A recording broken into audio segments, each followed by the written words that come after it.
Welcome to Breaking Green, a podcast by Global Justice Ecology Project. On Breaking Green, we will talk with activists and experts to examine the intertwined issues of social, ecological, and economic injustice. We will also explore some of the more outrageous proposals to address climate and environmental crises that are falsely being sold as green. I am your host, Steve Taylor. Industry is pushing for a conversion of 2 of the 5 refineries in Sacramento, California, into what is called renewable diesel made from biomass. But is it renewable or just another bait and switch, which is equally damaging to the environment and which will create dramatic impacts on frontline communities? On this episode of Breaking Green, we will talk with Gary Hughes of Biofuelwatch about his work opposing so-called renewable diesel in the Bay Area. We will also discuss with Gary Biofuelwatch's recent victory in opposing a geoengineering project and his recent trip into Mapuche territory in Chile. Gary Hughes is an experienced outdoor educator and political organizer who has been involved with climate justice, human rights, and environmental protection campaigns in the United States as well as internationally. Over decades, Gary has gained experience living and working in Nicaragua, Ecuador, Chile, and Mexico, and has traveled extensively throughout North and South America. He currently works as the Americas Program Coordinator with the international civil society organization Biofuelwatch, whose fiscal sponsor is Global Justice Ecology Project. Gary did his master's degree in the Interdisciplinary Environmental Studies program at the University of Montana. He currently lives in Northern California with his family. Gary Hughes, welcome to Breaking Green. Steve, thank you so much for having me on your podcast. This is definitely one of my favorite shows these days. Well, good to hear. Thank you, Gary. Look, could you tell us a little bit about Biofuelwatch and what that organization is and does? Well, Biofuelwatch is an international organization, and our mission is focused on increasing and strengthening community engagement on industrial bioenergy projects. Bioenergy presents a whole host of risks and threats to the land sector, to forests, to native ecosystems, but it can also impact food sovereignty and certainly can have a lot of impacts on human rights and environmental democracy. So we work across a broad spectrum of different bioenergy technologies and bioenergy issues, but always with the main purpose of increasing community engagement. And in particular, we try to work with frontline communities that are having to shoulder the burden of these bioenergy schemes that are unfortunately oftentimes being incentivized and promoted as a climate solution. Well, you're familiar with the program. One of our focuses is on false solutions. So let's talk a little bit about refineries. You've been working with some refineries in California. So tell us a little bit about that. Yeah, let's dive right into one of the biggest pieces of work that's on my desk, and that is specifically the conversion of 2 of the 5 petroleum refineries located in the San Francisco Bay Area to manufacturing liquid biofuels, making fuels from feedstocks like animal tallow, canola oil, and then predominantly from soy. And this issue emerged strongly during the pandemic when the fact that people in California and beyond were consuming less fuel, less gasoline, less jet fuel, what industry called demand destruction. The refineries in the Bay Area were put into a little bit of a squeeze play, and one of them even closed down. The Marathon refinery closed down because they couldn't operate at a low level. And the Phillips 66 refinery in Rodeo reduced their production enormously, and then it was as I was saying 4 years ago, then in August 2022, that Phillips 66 announced a new project to convert their refinery in Rodeo to being the largest biofuel refinery on the planet. And shortly after that, Marathon came forth with a similar plan. And so it's been 4 years of wrestling with some really skewed governance and a lot of disinformation and some very industry-friendly politics at a local and state level. So what is objectionable when it comes to converting from a fossil fuel refinery to a biofuel refinery, Gary?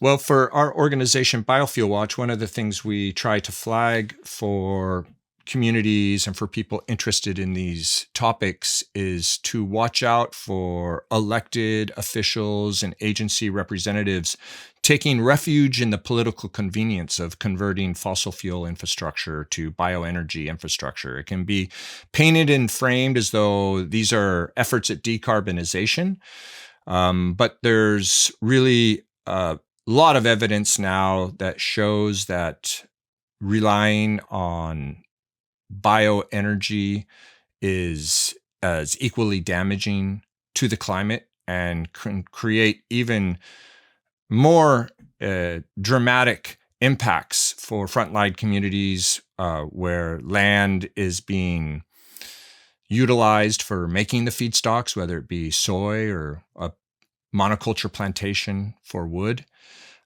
So, first and foremost, we try to flag for people that they need to be cautious about how it sounds like such an easy solution to switch from burning fossil fuels to making bioenergy projects, because it's nothing but easy. But we'll go into some details here about what some of the specific concerns are about converting petroleum refineries to making liquid biofuels. Yeah, I imagine there's probably some local concerns where the refinery is at, but then you also mentioned concerns where the feed stock are the tree plantations.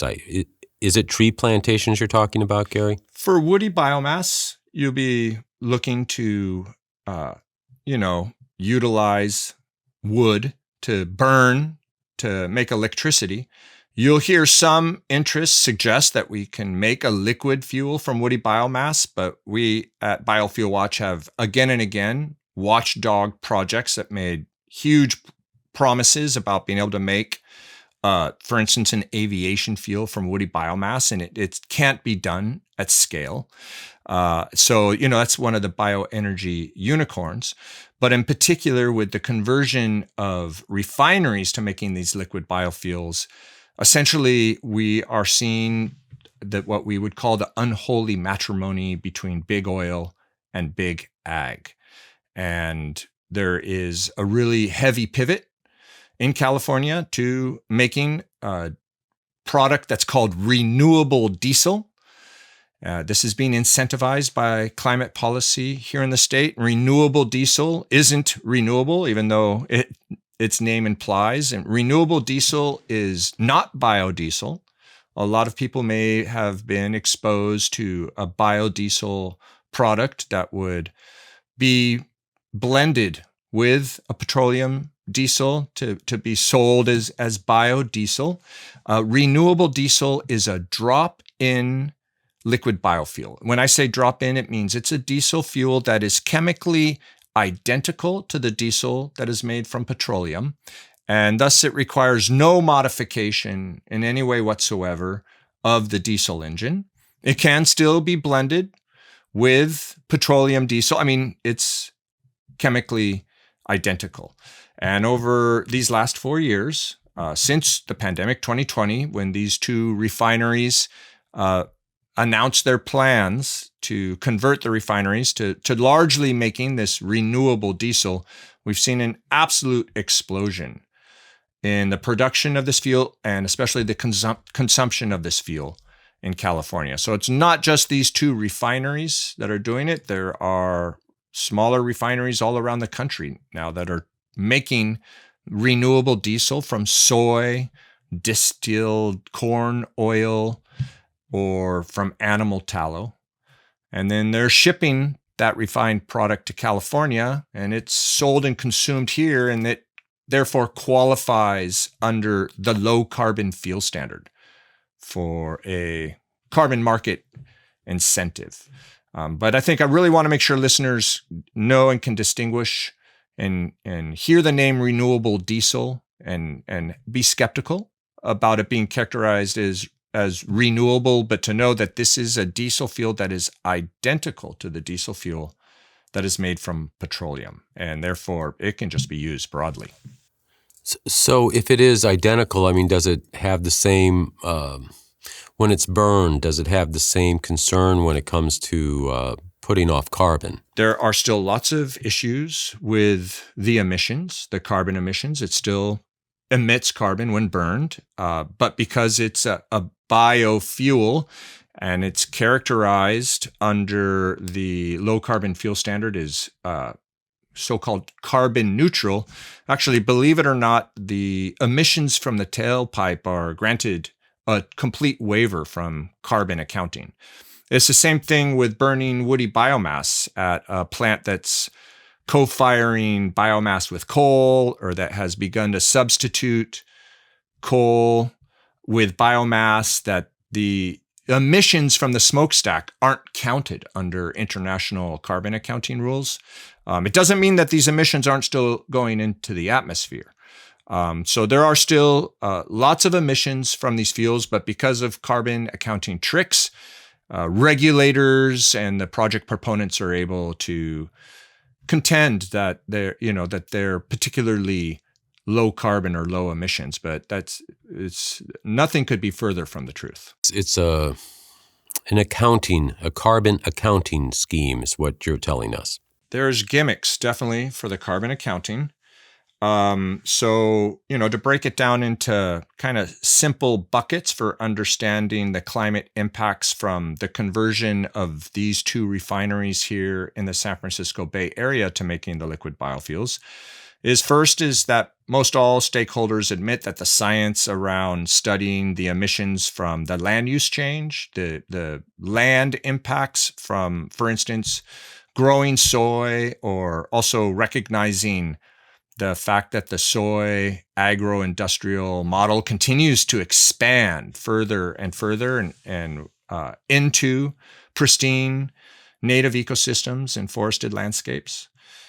So there's a lack of real accurate accounting of the greenhouse gas emissions from the production of the feedstocks and the transport of those feedstocks. But the other thing that we've learned by looking at this very closely from a refinery-centric point of view is that these refineries are essentially just using the same old technology that they used for making a product out of petroleum, the so-called hydrocrackers.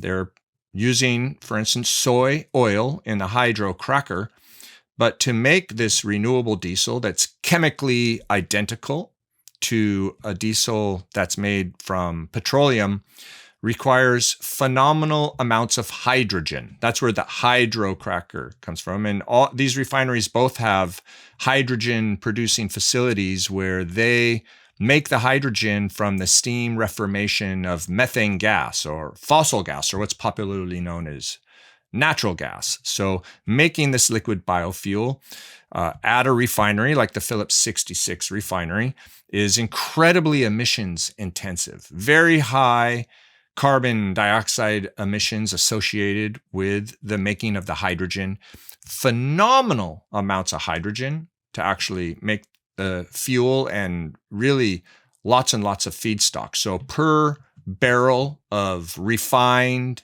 fuel, making the fuel, the biofuel from soy, is way more emissions intensive than even making the fuel from petroleum. What is their motivation for moving to the biofuel, I guess is my question, Gary? Well, the first motivation, the most important motivation, and one that the California Air Resources Board, the state agency that's responsible for the low carbon fuel standard and that has invested so much politically in making this move towards liquid biofuels, has admitted the primary motive is actually to protect these big energy corporations from the expenses that they will confront with the eventual decommissioning of these antiquated and archaic facilities. So basically, you have to understand the conversion of refineries to making biofuels in the context of stranded assets. These are stranded assets. We're, moving away from fossil fuels. At least that's what the authorities tell us. Many climate advocates will say that we're making that move. I tend to be a little bit more sober about that. But the state regulator, in this instance, the California Air Resources Board, has stepped up to protect these big companies from having to wrestle with stranded assets. So it sounds to me a bit like of a rebranding, a greenwashing, somewhat analogous to this push for miniature nuclear power plants to rebrand nuclear power as green. Would you agree with that? There's a very strong element of marketing in all of this. There's definitely a really unfortunate thread of greenwashing when a big fossil fuel company can say, hey, we're making these liquid biofuels that are being blessed by the state of California under the low carbon fuel standard, because these are, low emissions fuels, and they're getting protected by the state that doesn't want to hear or recognize the evidence about how these are high emissions fuels with high deforestation risk. Yes, there's a lot of greenwashing going on here. And even as we see a real explosion in the real world of the production and consumption of these fuels, we also have come to the conclusion that there's a really strong fossil fuel lock-in tied in to the conversion of these refineries to making these liquid biofuels, because it allows the fossil majors to continue with their main thread of business. An example is that the Finnish company Neste invested $1 billion with Marathon for the development of the biofuel refinery project in Martinez. And what's really ironic is here in the Bay Area, supposedly the heart of green capitalism, there's not one media outlet that has covered the fact that Neste, this Finnish company, is investing $1 billion in a supposed decarbonization project right here in the Bay Area. That irony aside, what we also want listeners to know is that Neste, a transnational company that makes quite a big deal of their making of liquid biofuels, and in particular renewable diesel, and they do a lot of marketing and greenwash, around that element. 50% of their business is still fossil energy, straight up fossil energy. So we see a lot of issues with fossil lock-in with the growth of production and use of liquid biofuels. Well, there's a lot of accounting schemes with carbon credits overall. Yeah, the low carbon fuel standard, it requires the producer of petroleum-based fuel to purchase credits from someone who's, ostensibly producing a low carbon fuel that gains credits under the low carbon fuel standard. So a company like Phillips 66 is able to offset their fossil fuel production now with the making of the liquid biofuels. So it's kind of really good business for them internally. You mentioned environmental impacts. I mean, so you have to feed the biofuel industry with biomass. What does that look like? And if this industry is successful in producing more, or I guess transitioning to this so-called renewable biofuel, which we know it isn't, what would that look like, or what does that look like? What communities would be impacted when it comes to finding where to get this biomass? It has to come from somewhere. Yes, certainly. And this is where, once again, we find that the real world evidence is really quite incriminating. And you'll have a lot of stakeholders talk about the what ifs of someday, like deforestation risk might be a risk someday. But we contend right now that the evidence shows that the deforestation risk is right now. And in particular, for instance, Phillips 66, just in December of 2023, while the environmental review of their refinery conversion project was still underway, they didn't even have all the permits yet, but they applied for what's called a fuel pathway application to make renewable diesel specifically from soy oil imported by ocean tanker to their refinery in Rodeo here in San Francisco, in the San Francisco Bay Area, from Argentina. So that would mean that immediately the issue of the soy agro industry expansion into fragile forest ecosystems in Argentina is at play. That's why soy is considered a high deforestation risk commodity, but also the way that the soy industry is structured in Southern South America and the way soybeans are moved to Argentina from jurisdictions like Brazil and in particular Paraguay, so that the soybeans can be crushed into soy oil for export, that this fuel pathway that the state of California is giving Phillips 66 low carbon fuel credits for will include soy from all of these really frontline forest ecosystem areas that are being hammered really by the expansion of the soy agro industry model. So there's a lot of deforestation we can say that's already happening that can be associated with the import of soy from South America to make this fuel in California. And that's an environmental impact. What we'd also like to flag for everyone is the public health impacts, because over this last bit of time, with the assistance of colleagues with Global Forest Coalition and Friends of the Earth International and others, we've been making contacts with people on the ground in the communities down there. And there's a growing level of organization in Argentina from what they call los pueblos fumigados, the sprayed people, because of the aggressive use of pesticides and the way that the model for soy is totally reliant on the genetically modified Roundup Ready soy. So there's huge amounts of pesticides being used in the cultivation of this soy, and the public health crisis is immense.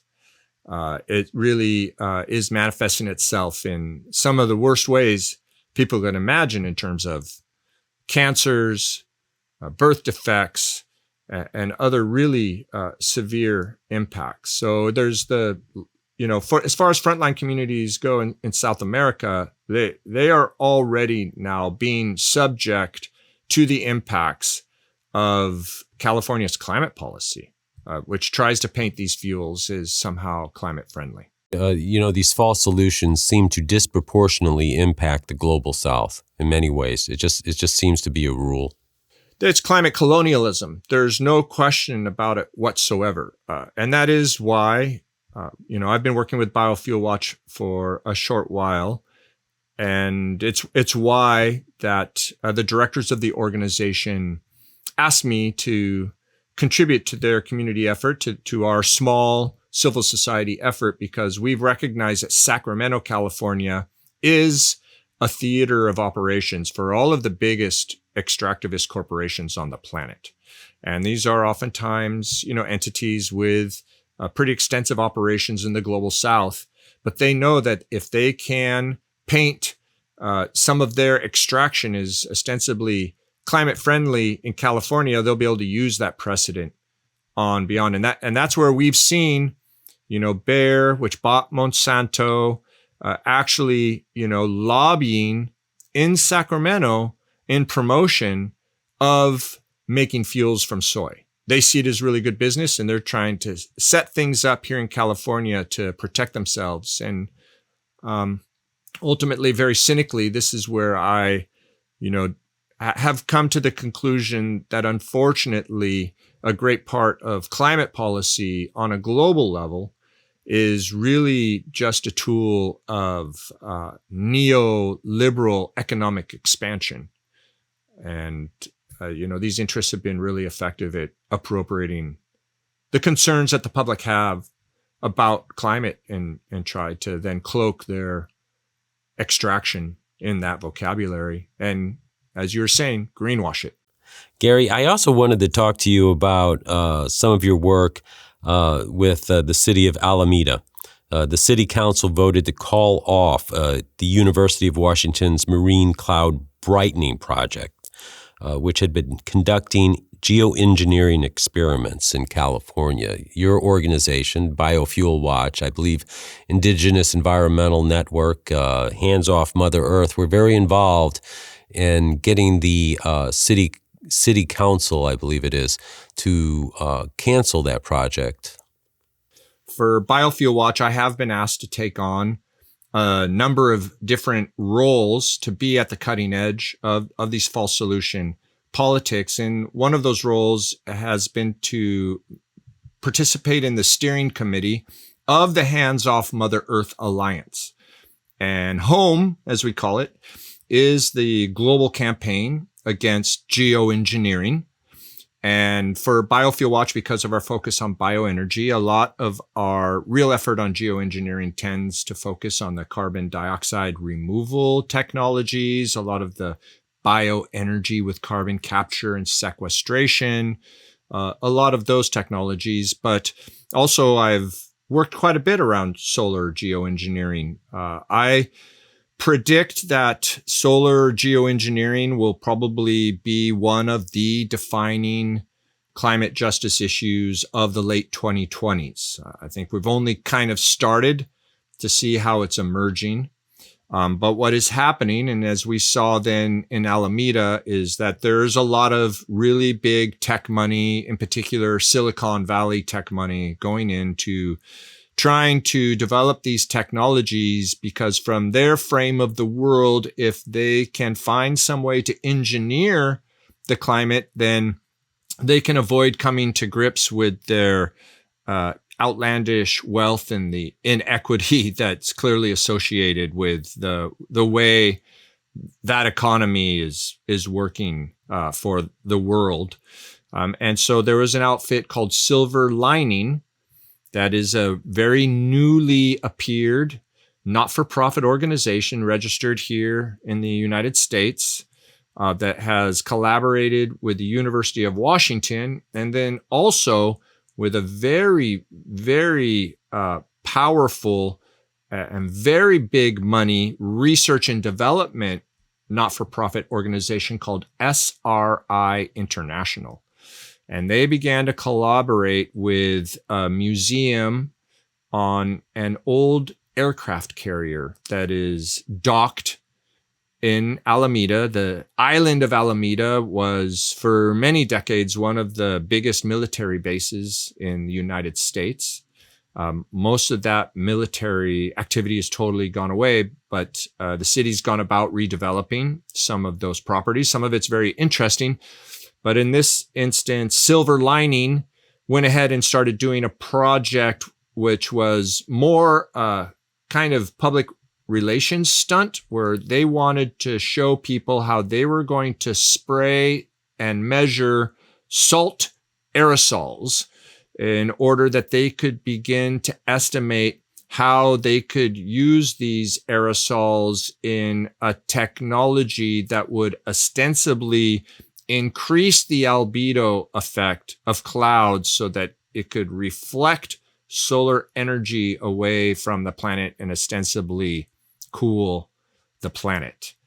This type of solar geoengineering is well proven to be likely very dangerous for ecosystems and communities, likely to not cool the planet, but simply to continue to change the climate of the planet.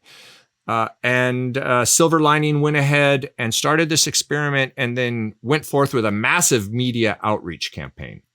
And they got coverage in all sorts of outlets, Politico, and then the New York Times. And the members of the Alameda City Council learned about the experiment through reading about it in the paper. And they were a little bit alarmed, to say the least. And they put a halt on the experiment and asked city staff of the city of Alameda to do a review of the project and to try to assess what the immediate environmental issues might be. Then this was put forth before the City of Alameda City Council on June 4th with the goal for the city staff and the project proponents to get the city council members to give their consent for the continuing of the experiment. And as it worked out, I was able to actually make it to that City of Alameda City Council meeting. I'm living here in the Bay. And I put forth actually a number of arguments regarding the importance of inclusivity and interdisciplinary approaches and transparency, and really flagged the concerns about governance with this experiment and what it would mean for the future. And as well, there were other participants in the Hands Off Mother Earth Coalition who participated. You mentioned Indigenous Environmental Network. They got in an excellent letter just before the meeting that had an impact on city council members. The Center for International Environmental Law has been a really important part of Hands Off Mother Earth. Friends of the Earth United States has begun to work on these geoengineering issues, and a number of other really important organizations. Ocean Care, James Carey from Australia, was able to make a virtual comment. And we were able to flag a whole host of concerns about not only this specific experiment and how the proponents had gone about doing their business with this, but exactly what the ramifications were to be in the long run if this kind of unicorn idea were to begin to get more socially normalized, which is what I argued this experiment was really all about. More than gathering scientific information, they were hoping to basically approach thousands of people every year who visit the USS Hornet to try to tell people that, you know, we don't need to actually reduce emissions or reduce our impact on the planet. We're going to engineer a way to make the clouds more reflective. And that's how we'll deal with climate change, which is a very, very dangerous mindset. But as I said, I contend that solar geoengineering is going to be one of the defining environmental issues of the late 2020s. And I know that you've had other guests on Breaking Green to talk about these issues. Some of those interviews are really worth listening if people haven't checked those out yet, because as an old school forest defender, I find it to be very bizarre and almost surreal that I'm now working on challenging these engineering type approaches to climate.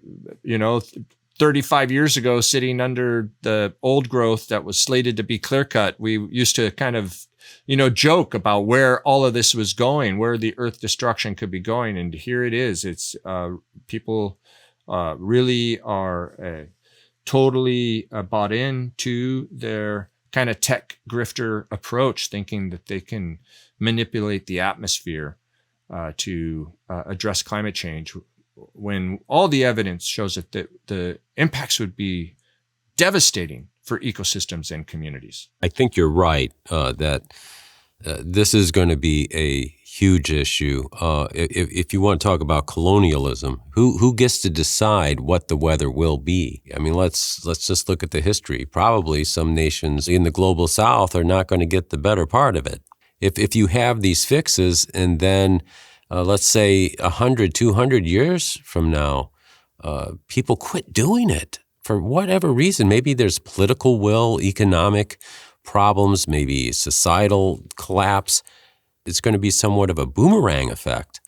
Because you've been... The termination shock is the term. Termination shock. Well, Gary, that's why we have you on the show. I'm very skeptical that there would ever be any success in, kind of like managing a thermostat of the Earth's climate. But putting all of that aside, putting aside the fact that a lot of the modeling shows that that kind of intervention in the atmosphere could actually and would likely raise temperatures in certain areas. So this contention that it's going to cool the planet is based on just an assumption. But putting all of that aside, saying that they could find some way to make this technology work, you are totally correct. There's all sorts of factors and volatilities out there. And if you suddenly stop that kind of intervention, then all of the heating that you've kind of put off for a while will come back all at once. And termination shock it sounds like science fiction.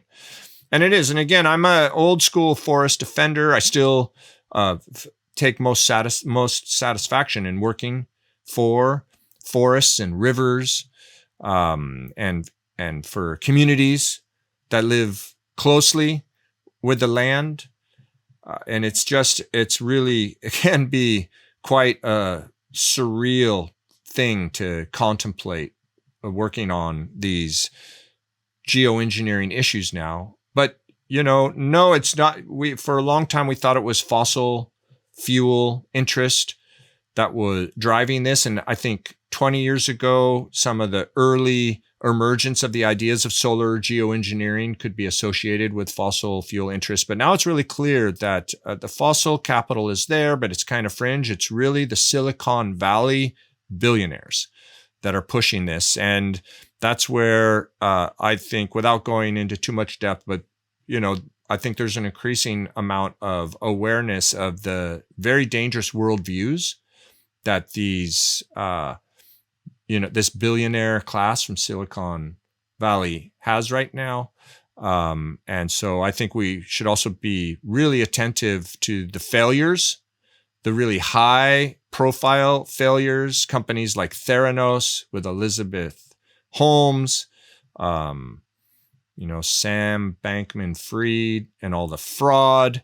We should have our guard up very high about letting this class of people begin to gain too much credibility, suggesting that they're going to be able to engineer our way out of the climate crisis.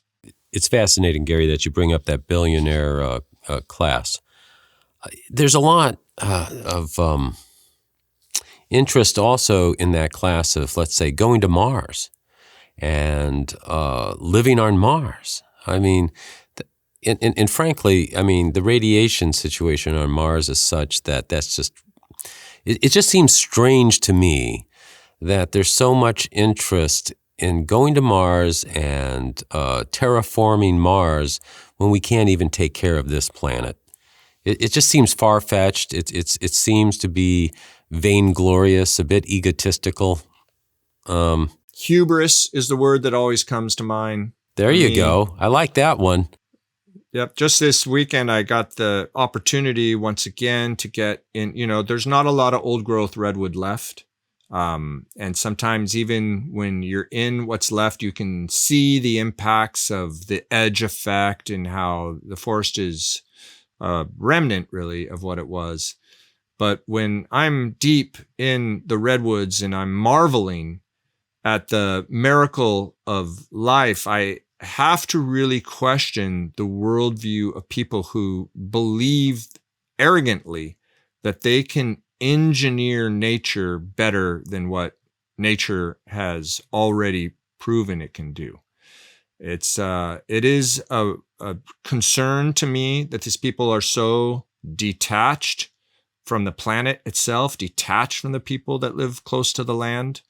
And I think, as I said, these next 5 years are going to be really interesting. But I think issues like solar geoengineering are just going to get thrust in our face. And we have to be very, very careful because there's going to be a lot of proponents. There's going to be a lot of media that is going to be saying, oh, hey, we've got a solution for you. And that's what we found. We were able to stop silver lining with their experiment in the city of Alameda.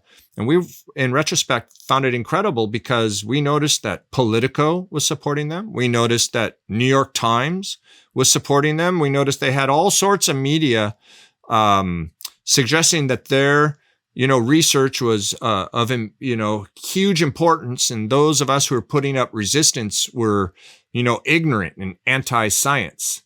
And I think we just have to be prepared. There's going to be an onslaught, and this is what we've seen with greenwashing and false solutions all along, is that there's really powerful economic interests that will do anything they can to manipulate the public understanding of what these issues are, and try to present technological solutions as the road to follow, because then no one has to challenge their wealth.